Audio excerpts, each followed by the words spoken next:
Imagina por un momento, de verdad, el contraste más violento posible, el resplandor cegador de las luces de neón de Hollywood, los aplausos atronadores de la alfombra roja, y sobre todo, el prestigio intocable de una familia que, a ojos de todo el mundo, parecía blindada, absolutamente impenetrable, contra la miseria humana, siendo, de un momento a otro, devorada por la oscuridad más absoluta que puede provocar un cuchillo. Sí, hablamos de Rob Reiner, el genio, el visionario, ese hombre que nos entregó obras maestras del cine, que no me digáis que no, definieron a toda una generación y se quedaron grabadas en nuestro corazón. Fue, literalmente, acuchillado, y es que os lo juro, lo que hace que este relato sea simplemente insoportable, lo que va a hacer que se os erice la piel de principio a fin, es saber que el monstruo que empuñó el arma aquella fatídica noche, no era un extraño, no era un intruso cualquiera, sino su propio hijo. El mismo niño al que cargó en brazos con todo el amor del mundo,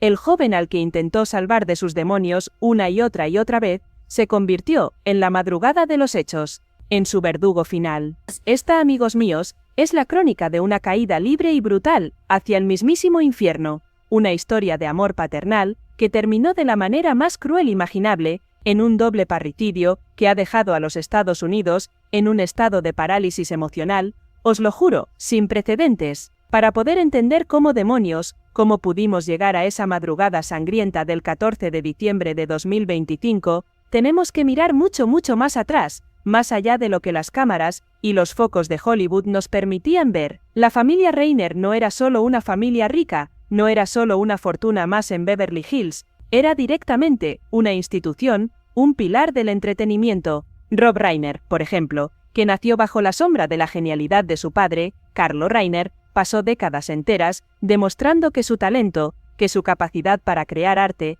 no era una herencia gratuita, no era un simple apellido, sino un fuego propio, una pasión que quemaba con fuerza dentro de él. Todos, y lo digo de verdad, todos lo recordamos con cariño como el joven impulsivo, un poco alocado, de la icónica serie Todo en Familia, pero su gran transformación, ocurrió detrás de las cámaras. Fue allí, en el asiento del director, donde él creó mundos perfectos, donde cada historia tenía un final feliz, donde el bien siempre vencía al mal, pero mientras él construía esas historias ideales, en su propia casa se estaba gestando, en el más absoluto silencio, una tragedia que ningún guión de Hollywood, por oscuro que fuera, se atrevería a escribir jamás, es que os lo digo con total certeza. Cuéntame en los comentarios, antes de seguir con esta historia que nos desgarra el alma, desde qué parte del mundo nos estás viendo.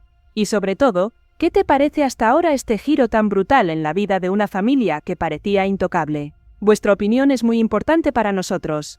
La vida de Rob, la de este genio de la pantalla, estaba entrelazada, fusionada, con la de Michelle Singer Reiner, su esposa durante 36 años, ni más ni menos. Ella era mucho más que su pareja. Ella era de verdad su alma gemela, su confidente, su todo. Se conocieron en el set de Cuando Harry encontró a Sally, esa película que todos amamos, y cuenta la leyenda, una leyenda preciosa pero ahora teñida de amargura, que fue el amor real, el amor sincero que sentía por Michelle, lo que hizo que Rob cambiara el final de la película. Él quería que terminaran juntos, porque él sentía, de corazón, que había encontrado su propio final feliz, un final de película.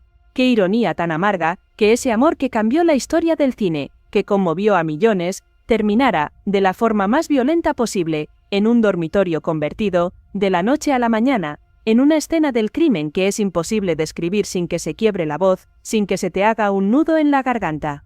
Es que es desgarrador pensarlo, pero entre toda esa perfección pública, entre esa imagen idílica de familia de oro de Hollywood, existía un abismo, un pozo sin fondo, y ese abismo tenía un nombre, Nick Reiner. Nick nació el 14 de septiembre de 1993, y desde el primer respiro, desde que abrió los ojos por primera vez, cargó con el peso inmenso de ser un Reiner, un apellido que era sinónimo de grandeza, de éxito inigualable. Imaginaos, por un instante, lo que debe ser crecer sabiendo que tu abuelo es una leyenda viviente, y que tu padre es, ni más ni menos, el director más respetado y admirado del mundo entero, un verdadero titán de la industria. Para Nick, ese apellido, que a otros les hubiera abierto todas las puertas, no fue un trampolín, no fue una plataforma de lanzamiento, sino una losa de hormigón que, lentamente pero sin pausa, lo hundió un día en el fondo del océano más oscuro. Mientras sus hermanos, Jake y Romy, encontraban su camino en el periodismo y el arte, respectivamente, con una relativa habilidad, con cierta paz, Nick se convirtió en el epicentro de un terremoto constante, un caos que no cesaba. Desde su adolescencia temprana, el joven Nick buscó una identidad propia, una forma de ser él mismo, pero la encontró, trágicamente, de la única forma que pudo, o que creyó poder, destruyéndose a sí mismo, poco a poco, con cada decisión errónea. Las drogas entraron en su vida, no como un vicio, sino como un escape desesperado, una vía de huida, pero pronto, muy pronto, se convirtieron en su única realidad, en su única razón de ser, en su cárcel. Heroína, opiáceos, pastillas, cualquier cosa que pudiera silenciar el eco incesante de un apellido que le exigía una grandeza, una perfección, que él sentía, que él percibía, que no poseía, que nunca podría alcanzar. Es un peso que nadie debería soportar. Tú te preguntarás, y es una pregunta justa, ¿qué hace un padre con todo el dinero del mundo, con todos los recursos a su disposición, cuando ve a su hijo desvanecerse ante sus ojos, consumirse lentamente? Rob y Michelle, os lo puedo asegurar, lo intentaron absolutamente todo, no escatimaron en recursos, ni en amor, ni en esfuerzo. Nick pasó por centros de rehabilitación, en atención, 18 ocasiones, 18 veces. Imaginaos el ciclo de esperanza y desesperación, de euforia y de caída, que debieron vivir esos padres. Cada vez que Nick ingresaba en una clínica de lujo, en un paraíso artificial, donde se suponía que iba a encontrar la paz, Rob y Michelle rezaban, con todas sus fuerzas, para que esa fuera, por fin la definitiva, la última. Pagaban las mejores terapias, los mejores médicos, los entornos más idílicos, los que prometían una cura milagrosa, pero Nick, inexorablemente, siempre volvía a caer, siempre regresaba a ese abismo. Y es que no era solo la adicción, que ya es un monstruo de por sí, era un resentimiento profundo, una sensación de alienación, que lo llevaba a despreciar, a rechazar, la misma mano que intentaba, desesperadamente sacarlo del pozo, de ese agujero negro en el que se había metido. Hubo periodos en los que Nick vivía en la calle, sí, en la calle, en refugios de mala muerte en Maine o Nueva Jersey, rechazando la opulencia, el lujo desmedido de su familia, para vivir en la indigencia, en la más absoluta soledad. Esa dualidad, esa contradicción brutal, es lo que hace que este caso sea tan perturbador, tan incomprensible. Un joven que podía tenerlo absolutamente todo, eligiendo el barro y la aguja, mientras sus padres lo observaban desde sus torres de marfil, desde su mansión dorada, con el corazón hecho pedazos, hecho trizas. De verdad, llegamos así al año 2015, un momento clave, un punto de inflexión, en esta narrativa de dolor que parece no tener fin. Rob Reiner, en un acto que muchos calificaron de valiente y otros, directamente, de desesperado, decidió dirigir la película Being Charlie. Lo más impactante, lo más retorcido de todo, es que el guión fue escrito por el propio Nick, basándose, ni más ni menos, en sus propias experiencias traumáticas en rehabilitación, en su propia lucha, en su propio infierno. Fue un intento público, un grito a los cuatro vientos, de sanar, de reparar lo que estaba roto. Rob quería que el mundo viera la lucha de su hijo, quería validar su dolor a través del arte, a través del cine, su lenguaje. En las entrevistas de promoción se les veía juntos, sonriendo para las cámaras, como si el cine, como si la ficción, hubiera logrado lo que la medicina, lo que los 18 intentos de rehabilitación, no pudieron. Pero detrás de esas sonrisas de prensa, de esa fachada pública, la realidad era mucho más oscura, más tenebrosa. Nick seguía siendo un alma atormentada, un espíritu en pena. La película fue un éxito de crítica, sí, eso es cierto, pero no fue la cura, no fue el bálsamo que esperaban. El éxito del padre seguía eclipsando la lucha del hijo, lo devoraba. Nick confesó años después que se sentía como un accesorio, como un simple extra, en la carrera de su padre, incluso cuando se trataba de su propia adicción, de su propia batalla interna.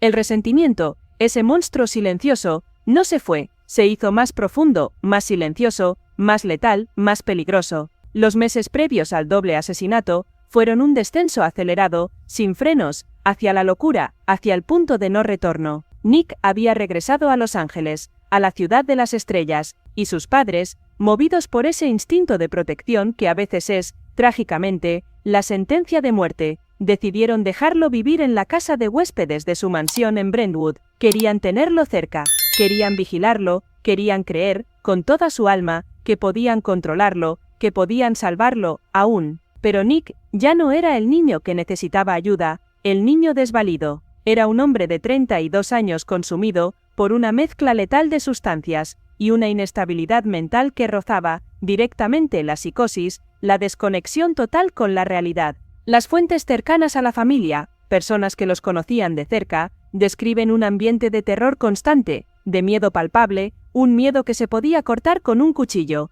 el mismo tipo de cuchillo, irónicamente, que luego sería el arma del crimen. Michelle, a pesar de su fuerza, a pesar de su carácter indomable, confesaba a sus amigos que sentía miedo. Sí, miedo. En su propia casa, en su santuario, en su hogar. Rob, por su parte, se negaba a rendirse, a tirar la toalla, aunque las discusiones eran cada vez más frecuentes, y lo más aterrador de todo, más violentas, más incontrolables. Nick mostraba lo que los expertos llaman un sentido de derecho extremo, una convicción patológica. Sentía que la fortuna, que la inmensa fortuna de sus padres le pertenecía por derecho propio, que era suya, y que cualquier intento de imponerle límites, de ponerle reglas, era una declaración de guerra, una ofensa personal. La tensión, la presión, alcanzó su punto de ebullición, su límite absoluto, la noche del sábado 13 de diciembre de 2025. Hollywood celebraba la Navidad por todo lo alto, con fiestas glamurosas y llenas de estrellas. El presentador Conan O'Brien organizó una de las fiestas más exclusivas de la temporada, la crème de la crème. Los Rainer llegaron elegantes, perfectos,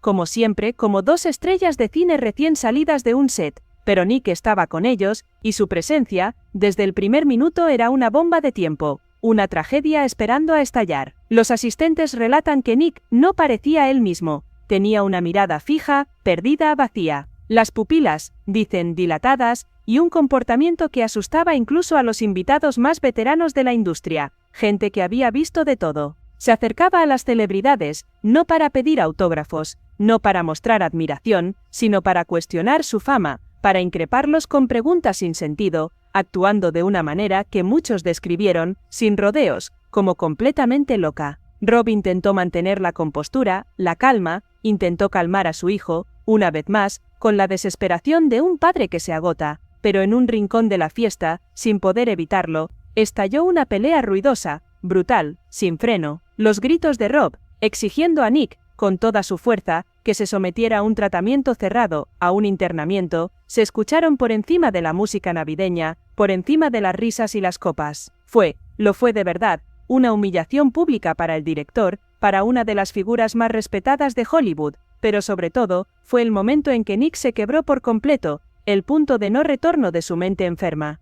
Esa noche, cuando los Rainer regresaron a su mansión de $13,5 millones, a su hogar que ya no era un refugio, el aire estaba cargado de un presagio funesto, un olor a tragedia inminente. Rob y Michelle estaban aterrados, paralizados por el miedo. Sabían, o al menos sospechaban, que Nick había recaído de nuevo. Sospechaban de una mezcla letal de heroína y opiáceos que lo hacía impredecible, una máquina de destrucción andante. Se encerraron en su habitación, buscando la seguridad de sus muros, de su alcoba, sin saber que el asesino, el monstruo, ya estaba dentro de su casa. Y si no estás suscrito a Seteras de Salseo, ¿a qué esperas? Hazlo ahora mismo. Es que aquí te contamos las verdades que nadie más se atreve a revelar. Nick, desde su estancia en la casa de huéspedes, rumiaba su odio, ese odio que había fermentado durante años, se sentía acorralado, juzgado, humillado por su padre frente a sus pares, frente a toda esa gente que admiraba a Rob. Y en esa oscuridad mental, en ese infierno personal, tomó la decisión que cambiaría la historia de Hollywood, para siempre, para siempre. Buscó un cuchillo, un arma simple, cotidiana, pero que en sus manos, las manos de un hijo desquiciado, se convertiría en el instrumento de un final apocalíptico para la dinastía Rainer, una dinastía que parecía invencible. Imaginaos, amigos y amigas, el silencio sepulcral, ese silencio que hiela la sangre, de la madrugada del domingo 14 de diciembre de 2025, en la mansión de South Chatburn Avenue, el eco de la discusión, de esa brutal y pública confrontación en la fiesta de Navidad de Conan O'Brien, todavía vibraba en las paredes, un recordatorio fantasma de la tensión. Rob y Michelle, agotados por décadas de batallas perdidas, de intentos fallidos, contra los demonios incansables de su hijo. Intentaban, con todas sus fuerzas, conciliar el sueño. No podían saber, no tenían la menor idea, que a pocos metros de distancia, en la casa de huéspedes, Nick Rainer no estaba durmiendo. No, su mente estaba muy despierta, en un estado de agitación infernal. Su cerebro, completamente nublado por una mezcla letal de opiáceos y un resentimiento que había fermentado, podrido, durante 32 largos años, se había convertido en un campo de batalla, en un manicomio sin control. En su cabeza, las palabras de su padre exigiendo un nuevo internamiento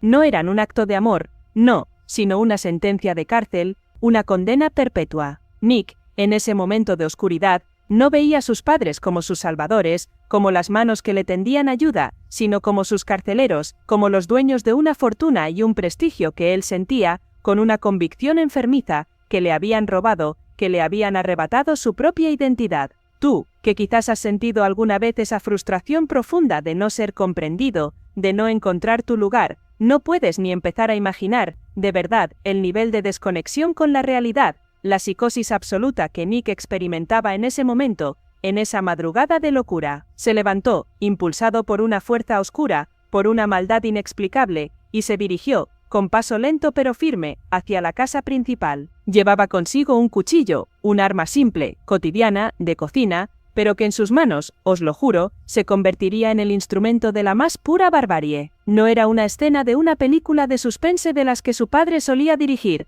No, no era ficción, era la realidad más cruda y sangrienta, irrumpiendo en el santuario de una familia que lo tenía, o al menos eso parecía todo. El ataque fue de una brutalidad tan extrema, tan sin sentido, que ha dejado incluso a los investigadores más veteranos de la policía de Los Ángeles con pesadillas recurrentes, incapaces de procesarlo. No hubo una palabra de advertencia, no hubo el más mínimo gesto de arrepentimiento, no hubo oportunidad de negociación, de súplica, de nada. Nick entró en la habitación principal donde descansaban sus padres, su santuario, su lugar seguro. Según la reconstrucción de la fiscalía, una reconstrucción que eriza la piel. El ataque comenzó de forma súbita, sin previo aviso, sin piedad alguna. Rob Reiner, el hombre que nos hizo reír, que nos hizo soñar con las ocurrencias de los personajes más entrañables del cine, se encontró luchando, desesperadamente, por su vida en la oscuridad de su dormitorio. Pero a sus 78 años, y frente a la furia maníaca, desquiciada, de un hijo joven, consumido por la droga y el resentimiento, no tuvo la menor oportunidad, ninguna. Las heridas por fuerza cortante fueron múltiples y devastadoras, un verdadero acto de carnicería. El informe forense detallaría más tarde que el ataque se centró en zonas vitales, con cortes profundos en la garganta que buscaban, claramente, silenciar cualquier grito de auxilio, cualquier ruego desesperado. Michelle, su compañera de vida, su apoyo incondicional, su roca, durante 36 años, sufrió el mismo destino trágico, la misma agonía incomprensible. Imaginaos el horror de esos últimos segundos, esos instantes eternos, dándote cuenta, con una lucidez aterradora, de que la persona que te está arrebatando la vida, la que te está masacrando, es el mismo ser al que le diste el ser, al que amaste más que a tu propia vida. Tras cometer el doble parricidio, Nick Rainer no se derrumbó, no llamó a emergencias buscando perdón, buscando una confesión, buscando ayuda. Su reacción, os lo juro, fue de una frialdad tan absoluta que hiela la sangre. Salió de la mansión, dejando atrás un escenario de carnicería total, de destrucción absoluta. Era aproximadamente las 4 de la mañana, cuando el sospechoso, con una calma espeluznante, se registró en el hotel de Pierced, en Santa Mónica. Tú podrías pensar que alguien que acaba de masacrar a sus propios padres estaría en un estado de pánico total, de histeria descontrolada, ¿verdad? Pero las cámaras de seguridad y los testimonios de los empleados describen a un Nick inusualmente calmado, como si acabara de dar un paseo, como si nada hubiera pasado. En la habitación del hotel, dejó rastros de sangre, sí, pruebas biológicas que se convertirían, rápidamente, en los clavos de su propio ataúd legal, irrefutables. Pero él seguía moviéndose, dicen, como si estuviera en un trance, en otra dimensión, completamente ajeno a la magnitud de su crimen. Mientras Nick deambulaba por la ciudad, perdido, el mundo exterior seguía su curso sin sospechar, ni por un instante, que el corazón de Hollywood acababa de ser arrancado, deshecho en 1000 pedazos. No fue hasta las 3:30 de la tarde del domingo, horas y horas después, que el horror salió, de golpe, a la luz. Una masajista que tenía una cita programada con los Rainer, llegó a la propiedad.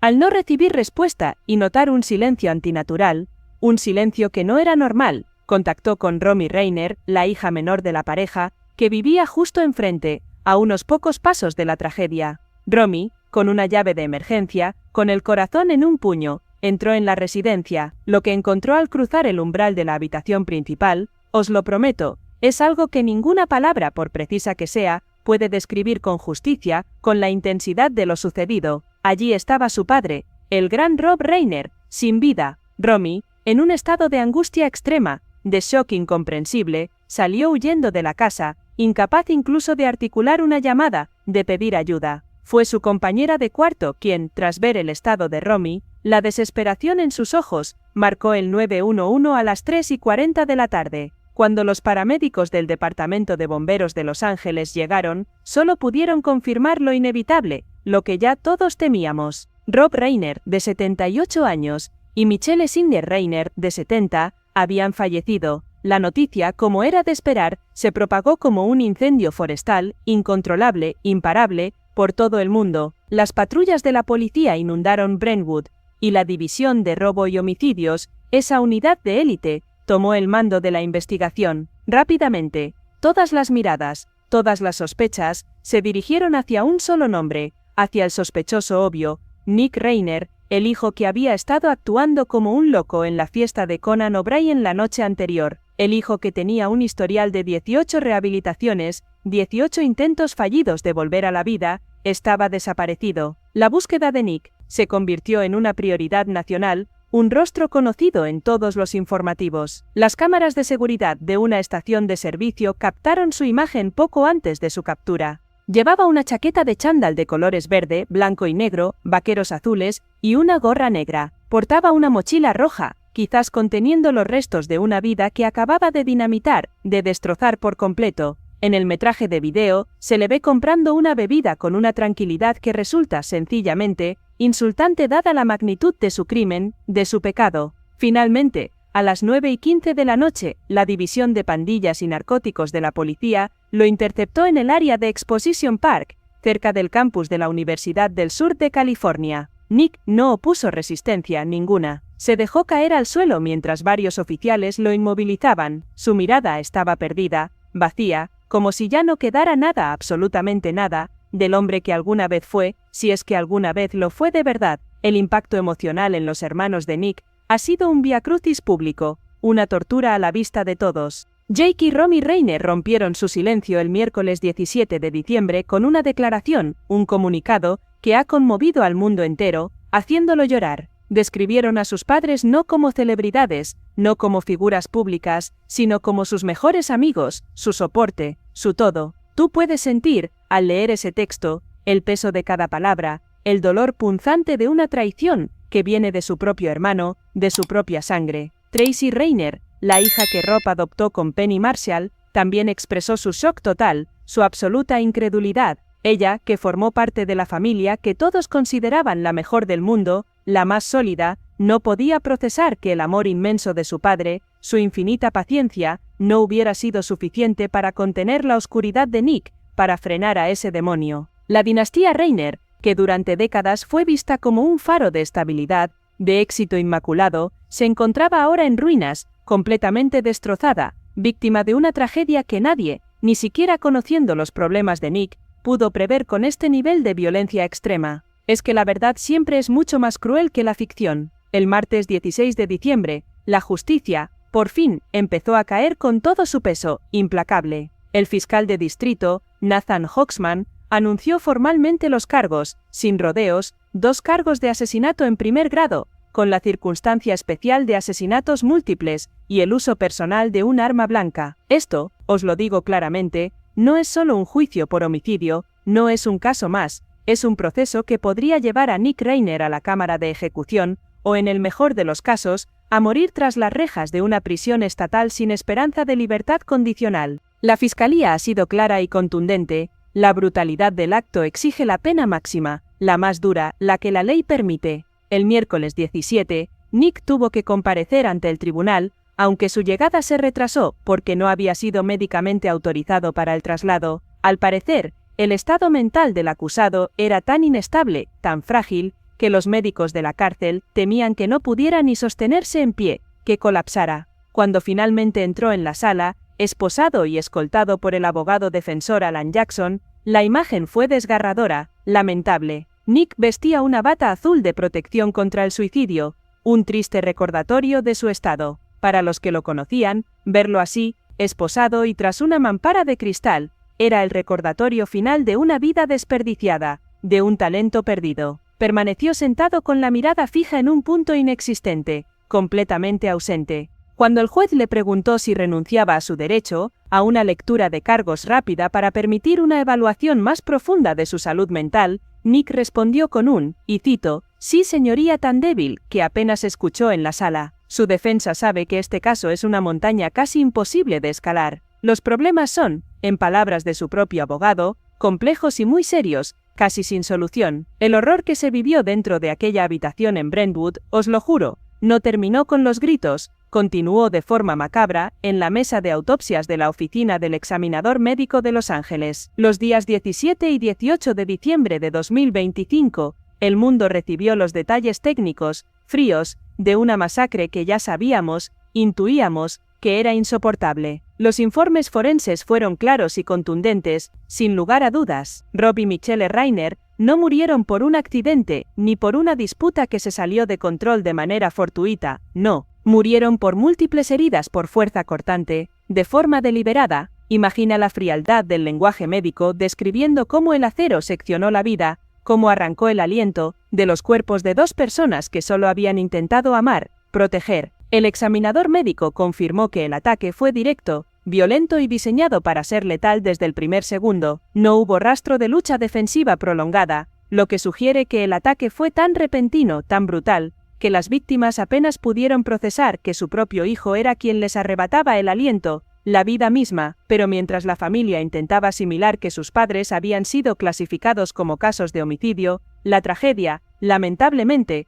tomó un rumbo aún más surrealista y cruel, si cabe. En un país ya dividido, la muerte de Rob Reiner se convirtió de pronto en munición política, en arma arrojadiza. El presidente Donald Trump, en un acto que muchos han calificado como el epítome de la falta de empatía, utilizó su plataforma en la red social Truth Social para atacar al director incluso después de muerto. Trump no ofreció condolencias, no, ni una palabra de respeto. En su lugar calificó a Rob de torturado y afirmó que su destino fue el resultado de lo que él llama el síndrome de desquiciamiento por Trump. Sugirió, ante millones de personas, que el odio político de Reiner lo había llevado a una inestabilidad tal que terminó en este desenlace. Tú, que entiendes que la muerte de un padre y una madre a manos de su hijo es una tragedia humana universal, que va más allá de ideologías, puedes imaginar la indignación, el repudio, que esto causó en todo el mundo. Es que fue vergonzoso. Las reacciones, como era de esperar,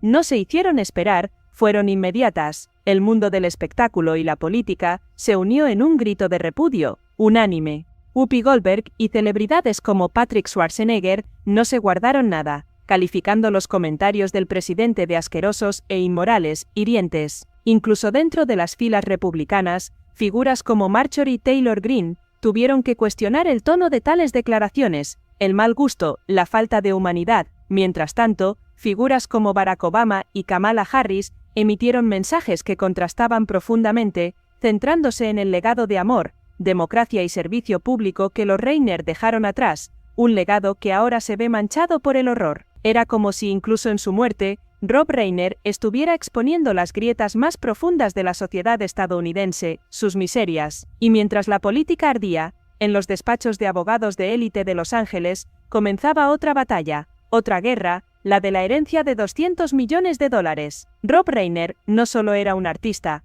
no, era un empresario magistral, un genio de los negocios. Su fortuna, construida a través de décadas de éxitos en Castle Rock Entertainment y vastas propiedades en Malibú y Beverly Hills, se encontraba de repente en un limbo legal, en un vacío jurídico. Pero aquí es donde la justicia poética, o al menos la ley del hombre, entra en juego, por suerte. Los expertos legales han señalado que Nick Reiner podría no ver jamás, os lo digo de verdad, ni un solo dólar de ese imperio, En California, existe lo que se conoce como la Estatuta del Asesino, una ley clara y concisa. Esta ley dicta que nadie puede beneficiarse económicamente del asesinato de la persona de la que iba a heredar. Si Nick es condenado, será borrado legalmente de la historia financiera de su familia y su parte será redistribuida entre sus hermanos, Jake, Romy y Tracy. El dinero, esa fortuna por la que quizás sentía ese derecho tóxico, se le escurrirá entre los dedos como el agua, sin que pueda tocarlo jamás. Hoy,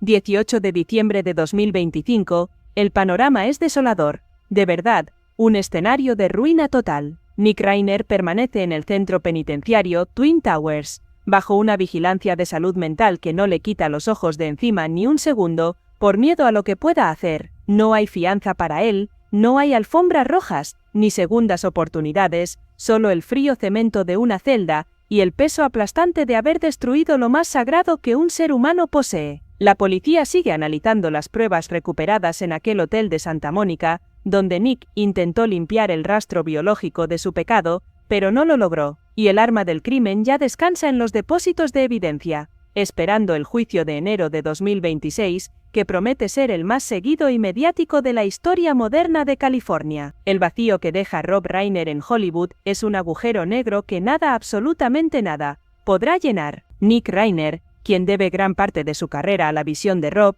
agradeció públicamente al director por su fe en lo mejor de las personas. Es una frase que hoy suena a tragedia pura, a una burla cruel del destino. Rob creía en lo mejor de la gente, sí, y fue precisamente su fe inquebrantable en lo mejor de su hijo lo que lo mantuvo cerca de su asesino, lo que lo condenó. Jerry Seinfeld y el elenco de Spinal Tap han guardado silencios que dicen más que 1000 palabras, silencios llenos de dolor y consternación. La comedia estadounidense ha perdido su brújula, y el activismo social ha perdido a sus guerreros más incansables. La mansión de Brentwood, que una vez fue símbolo de triunfo, de alegría, de la cúspide del éxito, es ahora un mausoleo silencioso que nos recuerda, de forma brutal, que ni toda la riqueza del mundo puede comprar la paz mental, ni la seguridad frente a la oscuridad, que a veces crece en nuestro propio hogar, en el seno de nuestra familia. Cerramos esta historia con una imagen que desgarra el alma. Rob y Michelle, juntos en el final, como lo estuvieron desde aquel día en el set de rodaje, hace casi 4 décadas. Su amor fue real, su éxito fue inmenso, pero su final fue una tragedia griega que nos obliga a mirar de frente los abismos de la adicción y la salud mental, sin apartar la mirada. Esta narrativa no tiene un final feliz, no hay un giro de guión que salve al protagonista, no hay milagros, solo queda la justicia, que esperemos sea implacable, y el recuerdo de una obra, la obra de Rob Reiner, que a diferencia de sus vidas, será eterna. Muchas gracias de verdad por acompañarme en este recorrido tan intenso y doloroso por la vida y el trágico final de los Reiner. Si quieres seguir conociendo las historias más impactantes, crudas y reales de las celebridades que marcaron nuestra vida, no olvides suscribirte ahora mismo al canal Seteras de Salseo. Tu suscripción nos ayuda a seguir trayéndote la verdad, por dura que sea, por mucho que nos duela. Gracias por llegar hasta aquí, y por ser parte de nuestra comunidad. Ahora, en tu pantalla verás más videos de nuestro canal, que te aseguro que te van a atrapar tanto o más que este. Haz clic en ellos, y nos vemos en la próxima historia.